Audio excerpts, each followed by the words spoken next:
Allahu Ekber, Allahu Ekber.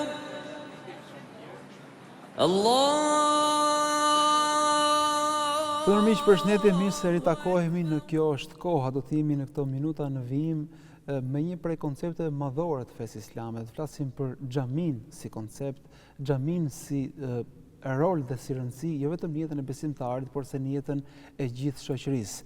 Se si e pasuron xhamia një qytet, do të ndalemi në disa specifika të xhamisë namazgjase, e cila ka hijeshuar jo vetëm Tiranën, por se ka hijeshuar gjithë shqiptarinë, pasi janë të shumtë shqiptarë të anëkënd botës nga diaspora dhe nga qytetet të ndryshme të cilët vinë për ta shijuar atmosferën që xhamia namazgjas dhuron.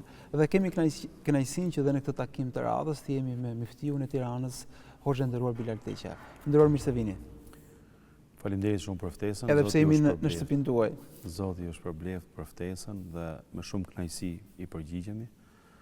Është kënaqësi që të ndajmë bashkë këto minuta dhe të bashkëbisedojmë duke përcjellë mesazhe pozitive në këtë muaj Ramazani.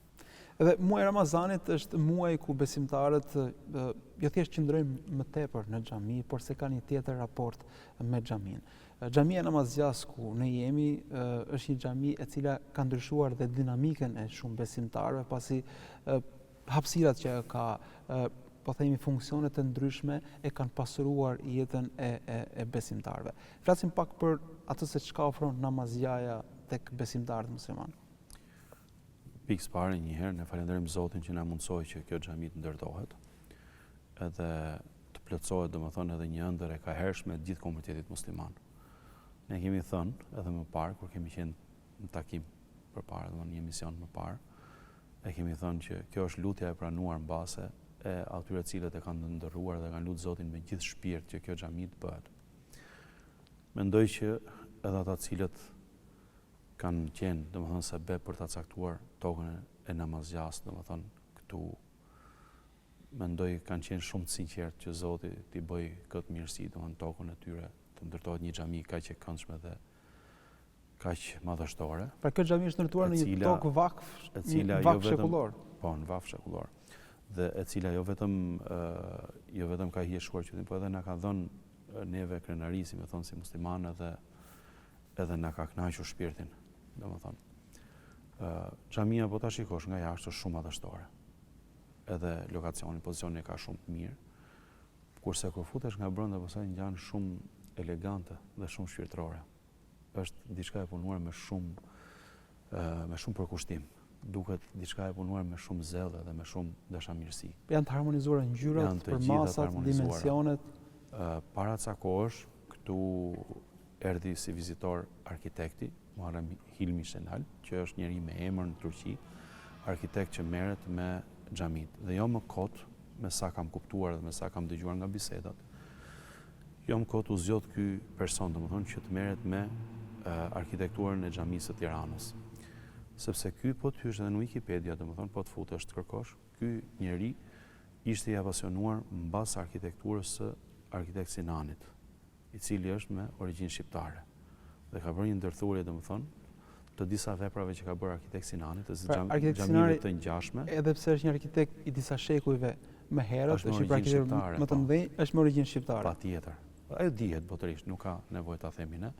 Dhe ky person që është shumë i apasionuar mbas arkitekturës, ka gjetur, domethënë, 2-3 vepra nga arkitekt Sinani dhe i ka përshtatur tek kjo xhami, domethënë, këtu në Tiranë, sikur na solli po themi diçka nga vepra e arkitekt Sinanit mes Tiranës, domethënë, në kryeqytetin e Shqipërisë. Ishte shumë interesante dhe shumë e bukur. Ktu erdhi edhe personi që është marrë me kaligrafinë, edhe personi që është marrë me këto zbukurimet, ornamentet, dhe të tre domethënë kanë qenë vizitor, i kemi pasur mysafir dhe tregonin shumë për detajet e xhamisë, pse kjo është bërë kështu, pse ajo është bërë kështu, pse është bërë shandani.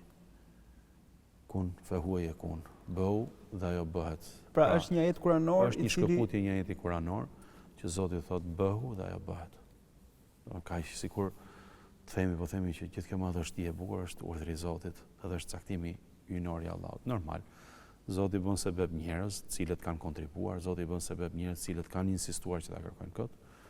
gjejmë rastin që të falenderojmë të gjithë kush ka kontribuar, domethënë që nga Turqia edhe në Shqipëri për këtë vepër kaq të madhe. Dhe unë uroj shumë që ta gëzojnë të gjithë besimtarët edhe besimtaret.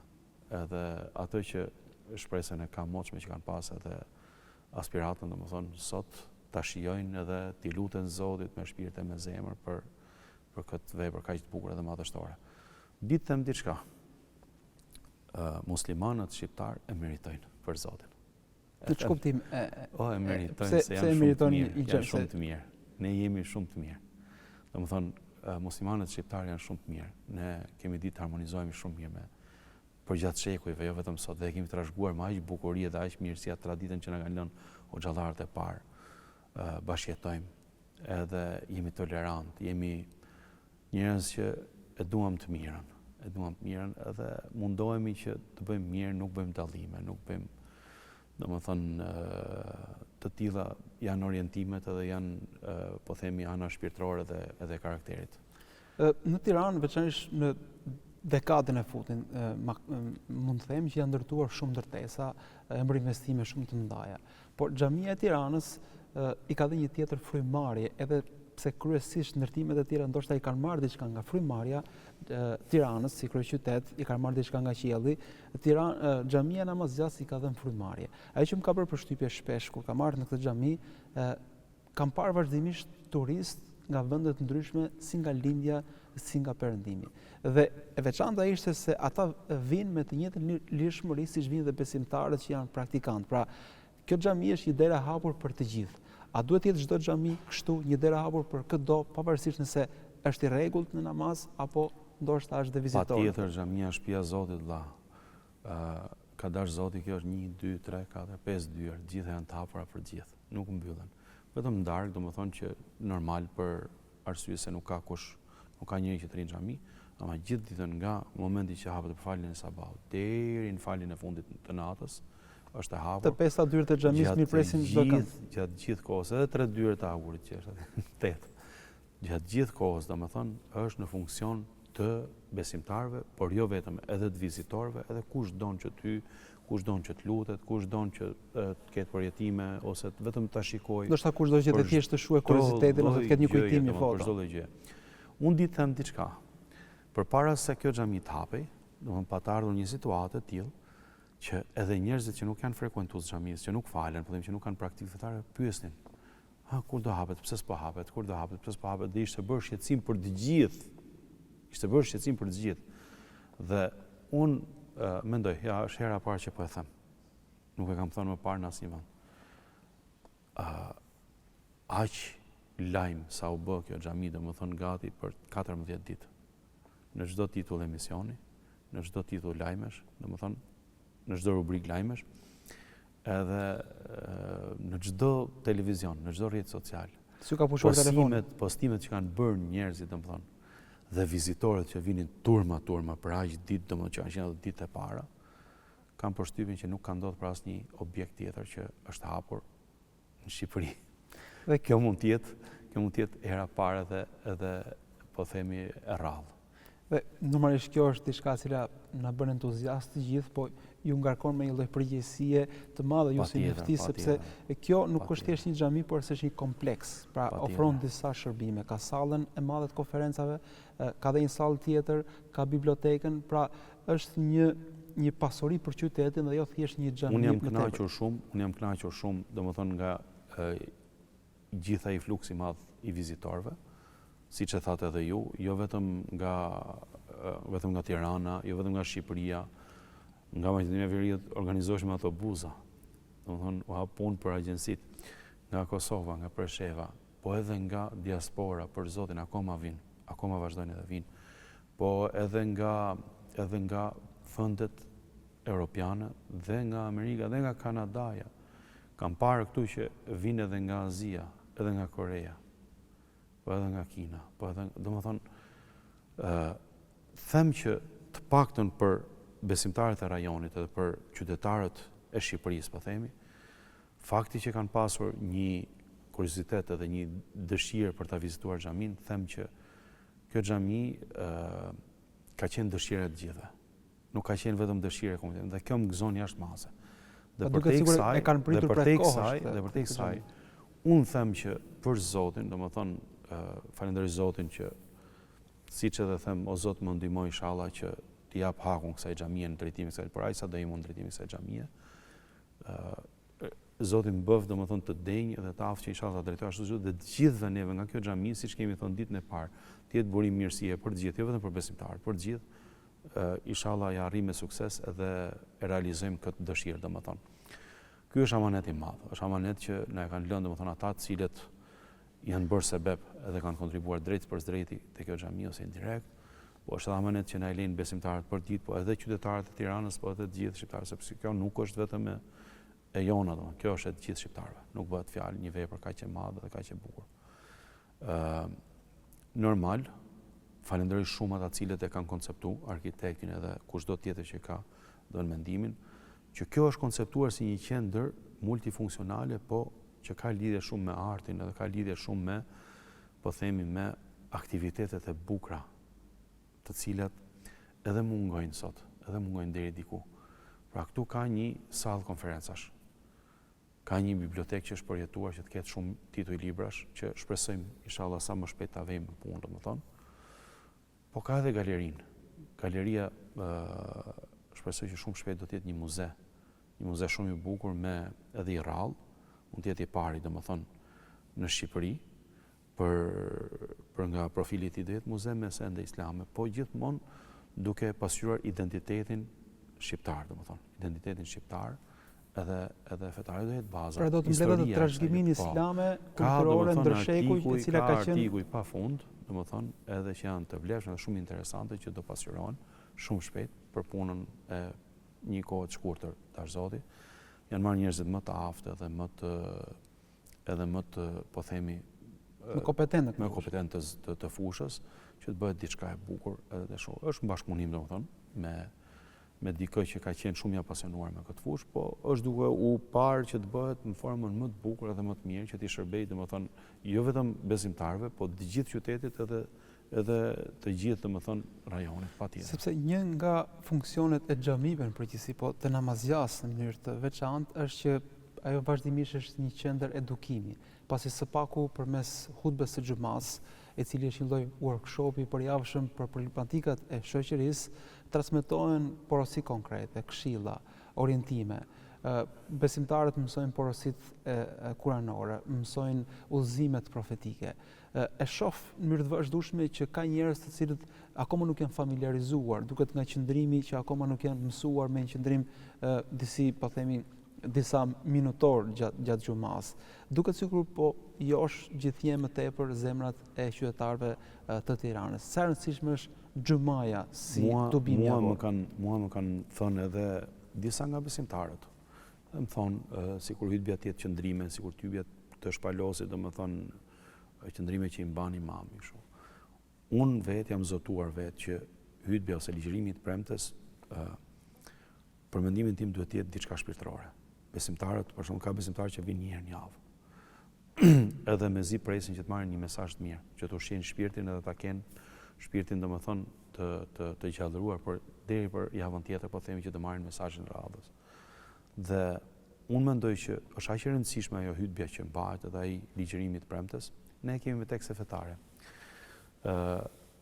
Ditën e premte, kur njerëzit për shembull vinë në xhami, sipas teksteve fetare, që të shkruajnë emrat e besimtarëve që hyjnë në derën e xhamisë.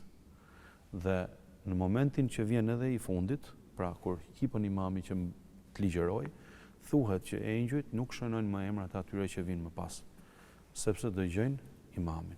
Pra imagjino se çfarë rëndësie ka kur dëgjojnë edhe engjëjt e Zotit, po themi, sa duhet përgatitet njeriu që të mbajë, domethënë, peshën e atij pozicioni që ka mbajtur edhe profeti, paqja e Zotit qoftë me të. Dhe unë kam thënë që kjo hutbë duhet të jetë shpirtërore sepse njerëzit që vinë presin të marrin një ushqim shpirtëror. Okej. Kur ka ngjarje, po patjetër ne kemi mbajtur qëndrime. Kur ka po themi pranësime që duhen patjetër të bëhen, që janë të rëndësishme për komunitetin ton ose për plagët shoqërisë. Edhe shoqëria jon fatkeqësisht ka plagë, rinia ka plagë që duhen kur patjetër. Patjetër nëse nuk e bën feja këtë gjë kush do ta bëj. Nëse neve nuk japim, si me thonë, udhëzimet e mira dhe nuk nxisim të gjitha aktorët edhe të gjitha shtresat e shoqërisë dhe të gjithë njerëzit të mobilizohen për këtë gjë, që të rregullojmë domethënë shoqërinë tonë për më mirë, patjetër ne kemi detyrë, kemi obligim prej Zotit, po edhe për dashurinë që kemi për vendin tonë, s'bëhet fjalë, do të jemi kontribues të mirë. Për sa i përket frekuentimit, jo vetëm ditë premte, por çdo ditë. Këtu unë shikoj te kjo xhami është interesante për ta thënë, për Zotin, në shumë raste, dhe them o Zot, çfarë mirësie domethënë është bërë me këtë xhami. Vinë njerëz që mbase nuk janë besimtar musliman, nuk janë besimit tonë. I shoh ulen këtu në tapet, edhe bien domethënë siç bim neve në sejdë, nga madhështia ose nga ndjenja, nga emocioni që përjetojnë kvutë në xhami. Ose ngrenë duart edhe lutën. Ose ulen atje te kolona atje domethënë ulen edhe vetëm rrinë domethënë mbyllin sytë edhe shoh që përjetojnë çaste. Janë të huaj, ka italian, ka francez, ka gjerman, ka o Zoti i madh. Pra, ka amerikan, nga njerë dhe pyesin, duan domethënë sqarime, duan që dikush t'i tregojë më shumë. Them që kjo xhami është burim mirësie. Pra është gjua e shpirtit që e dëgjon dhe kupton kushdo pavarësisht se mirësie dhe ato të cilët e kanë bërë domethënë, e kanë bërë me aq kujdes edhe me aq bukuri sa që kjo të jep impaktin më të mirë në shpirt, shqyr Zotit. Edhe unë falenderoj Zotin që e kemi në Tiranë këtë xhami. Edhe lut Zotin shumë që siç janë përkushtuar ata me bën, ne të përkushtohemi që domethënë ta vëmë funksion sa më mirë, ashtu si duhet të shërbejë të gjithëve, po të shërbejë të gjithëve. Kjo mirësi duhet mirëmbahet dhe duhet të vazhdohet në preze. Ndërkohë në muajin e Ramazanit namazi, xhamia merr tjetër vlerë ashtu siç merr çdo adhurim tjetër. Sa rëndësishme është që të shtojmë ardhjet në xhami, duke qenë se normalisht dinamizmi i ditës, angazhimet, lëvizjet shpesh na pamundsoj që të jemi në të pesta vaktet, po a duhet kemi një sakrificë të shtuar në muajin e Ramazanit? E rëndësishme njeriu mund ta bëj faljen edhe në shtëpi, mund ta bëj edhe në punë, patjetër, se e ka lehtësuar Zoti këtë punë. Ama ajo që thoni juve është shumë e rëndësishme, sepse gjithmonë falja që bëhet me xhamat, domethënë, me bashkësi, domethënë, po bashkësi që bëhet gjithë bashkë, ka më shumë vlera tek Zoti dhe ka më shumë shpërblime. Pse ka më shumë shpërblime? Po ja ta them pse ka më shumë shpërblime. Sepse do nisesh nga shtëpia për në xhami. Rrugës do takosh një person të përshëndetesh. Rrugës do përmendesh Zotin. Në momentin që ti ecën me qetësinë tënde, ke marrë edhe avdes, ke dalë nga shtëpia për në xhami. Për çdo hap që hedh, ngrehet një shpërblim tek Zoti. Për çdo hap tjetër që hedh, pra me djathtë. Pra edhe rruga është një adhurimi, je përfshirë. Falet një mëkat. Pastaj do vish në xhami, do bësh lutjen që hyn në xhami. Do ish me këmbë në djathtë, do falësh 2 rekat namaz. Do bësh një lutje, do përmendesh Zotin. Pastaj do takosh një vëlla musliman, do i dhurosh një buzëqeshje, do takohesh me të. Do të shkruajnë sevapet për përshëndetjen që jep. Kur takohesh do bin gjunafet. Të gjitha siç thuan në tekstet dhe pastaj do falësh edhe namazin. Do qëndrosh prapë në vend të bosh dikër, quhet sikur je në namaz prapë. Prandaj thot profeti, paqja e Zotit qoftë me të. Kur lidhesh me njëri tjetrin, bashkohen zemrat. Kur bën dua të gjithë bashkë, lutje të gjithë bashkë, mbase njërit nuk i pranohet, ama i pranohet tjerëve dhe Zoti për hatërt atyre ja pranon të gjithëve, domethënë kur e bëjnë bashkërisht. Edhe Zoti është i madh i bujar, nuk domethënë i përfshin të gjithë mirësia kur i thon. Dhe për të gjitha këto thuhet që falja që bën njeriu vetëm është një shpërblim, po themi, kurse ajo që bëhet me bashkësi bëhet 27 shpërblime. Kur i thu dikujt për shembull 1 me 27, ja më thotë se s'e kanë gjë. Jo, është diçka shumë e madhe se ne pse thu 1.7, hajtë të thani 1 milion me 27 milion, 1 miliard me 27 miliard. Ka dallim të madh shumë, e kupton. Prandaj është edhe kjo. Dhe sidomos në Ramazan. Sidomos domethënë kohët e preferuara siç është Ramazani, që shtohen shpërblimet, shtohen përjetimet, sepse ka disa adhurime që janë specifike, siç është teravia. Mbaron Ramazani nuk ka më teravi pastaj. Është specifik vetëm për Ramazanin. Dhe Zoti mendoi, Allahu e din më së miri, jo kot i ka caktuar këto adhurime që shtohen për një periudhë të caktuar edhe të falen me besimtarët, domethënë, sepse ato kanë mirësinë e vet edhe reflektojnë mirësinë e vet në shpirt edhe në zemër. Lutjet pasaj që bëhen namazën natës, iftari që çelet në xhami për akşam, kur ato xhami që bëjnë çeljen e iftarit, domethënë, të gjitha kanë mirësinë edhe bukurinë e vet, edhe vlerat e veta patjetër. Ndërkohë, një prej sfidave që ka çdo shoqëri janë edukimi i të rinjve. Ndoshta fëmijët janë akoma më të brisht. Her pas here, Myftënia e Tiranës ka organizuar aktivitete veçanërisht gjatë muajve të verës, aktivitete sa argëtuese aq dhe edukative për fëmijët. Dhe një shprehje e dikurshme thotë se fëmijët i rrit xhamia, pra rriten në xhami. Pra çdo xhami ka pas ato mejtepet ku fëmijët uleshin dhe mësonin ato porositë morale dhe fetare. Kjo xhami a do ofroj për fëmijët e Tiranës një hapësirë ku të kenë mundësi që të dëgjojnë, të edukohen dhe të po themi solidarizohen me njëri tjetrin? Unë mendoj që çdo imam xhamie ose çdo hoxh që drejton një xhami është përveç një edukator, domethënë, edhe një mësues i mirë i brezave. Ai është një njerëz që duhet të rezatojë mirësitë e zona ose të lagja që shërben, domethënë. Edhe ai duhet të jetë njerëz që janë hallët e zonës, e njerëzve aty, e popullit, domethënë. Do të jetë njëri që t'i bëhet krah atyre që kanë nevojë, do të jetë njëri që të mundohet zgjidhji pa drejtësitë, po themi ta çojë drejtën në vend me sa të mundet. Do të jetë njëri që të ndërmjetësoj, që të uli gjakrat dhe të uli sherrat. Dhe këtë gjë e bëjnë të gjithë imamët. Më ka rastisur mua, domethënë ka rastisur mua me 10 herë ta bëj. I kemi ul njerëzit në tapet. Edhe kemi sheshu probleme shumë të mëdha.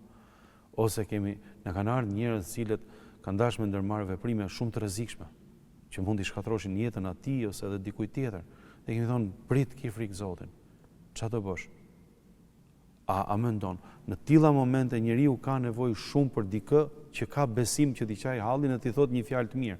Sa veti ka marrë shoqëria në qafë? Në moment për shkakun rrëmbim me sipër, ka thonë, "Ça, kush, ky të bë ty kështu, bjeri, boja kështu", sepse i kanë nxitur për keq ose i kanë ndihmuar te e keqja vet. Për Zotin nuk ka imam, edhe nuk ka hoxh që të shërbejnë në zonën e vet, edhe mos të shërbej për mirë dhe mos ndikoj për mirë. Qoftë edhe shërbesat fetare që bën për, po themi, për raste fatkesie ose për raste gëzimi, vetëm këshilla dhe vetëm orientime të mira jep. Patjetër edhe me brezin e ri. Neve gjithmonë edhe kur flasim me njëri tjetrin, me kolegët ose kur japim orientimet. Domthonë, rinia është e ardhmja, ato duhen angazhuar me diçka të mirë. Ka më mirë sa ke besimi. Akoma do rriten breza pa Zot?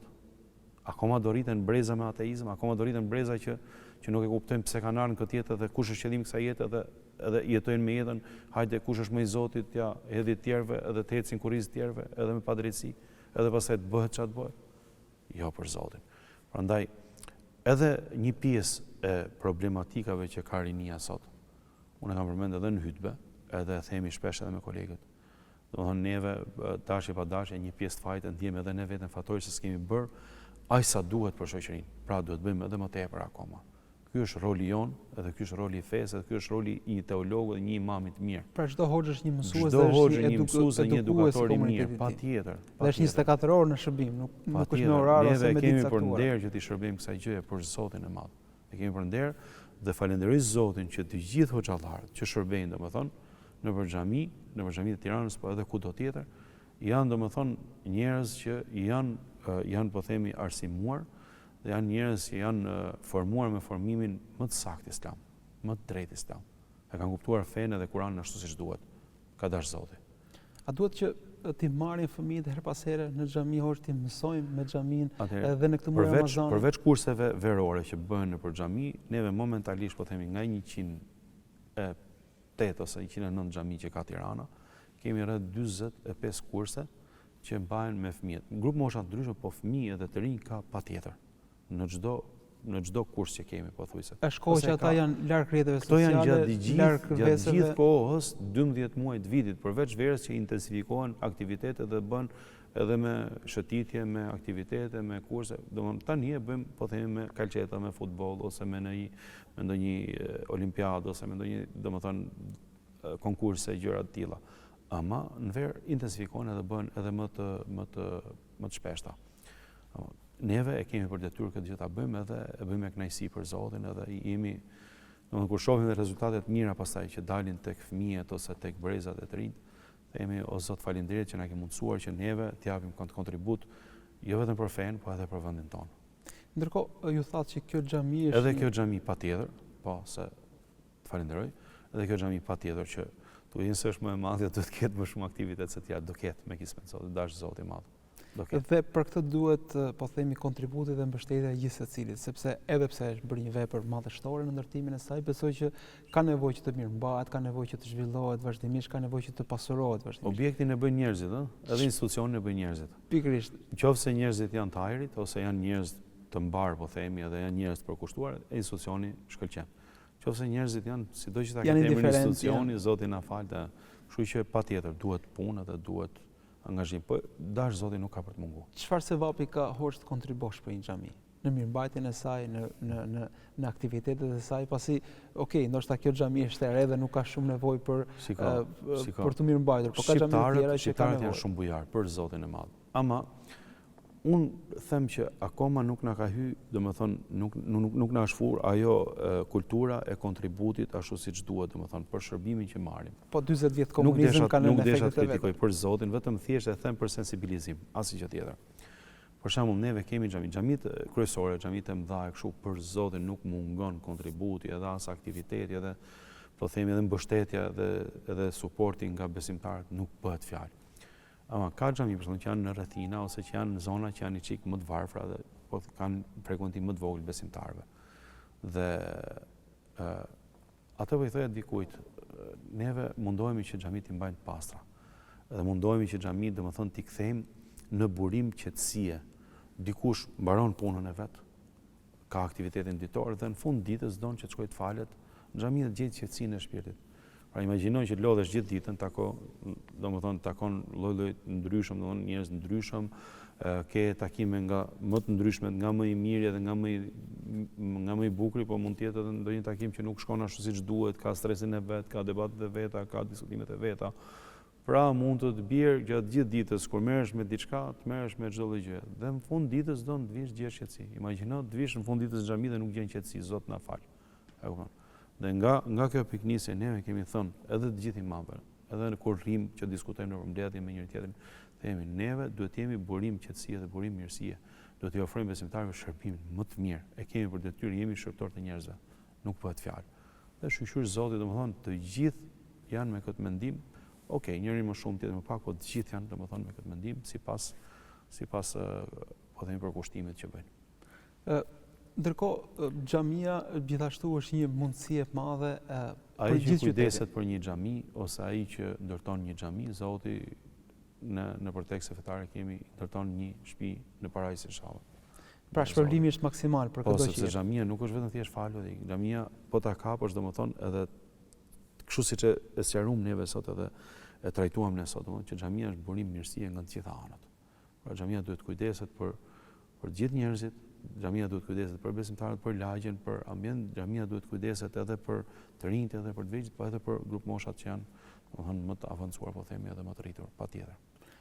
Ndërkohë, një pjesë e madhe e njerëzve vinë në pozitat e individit, po themi kështu, pasiv, pra vinë falen i përgjigjen e zanit dhe shkojnë në shtëpi.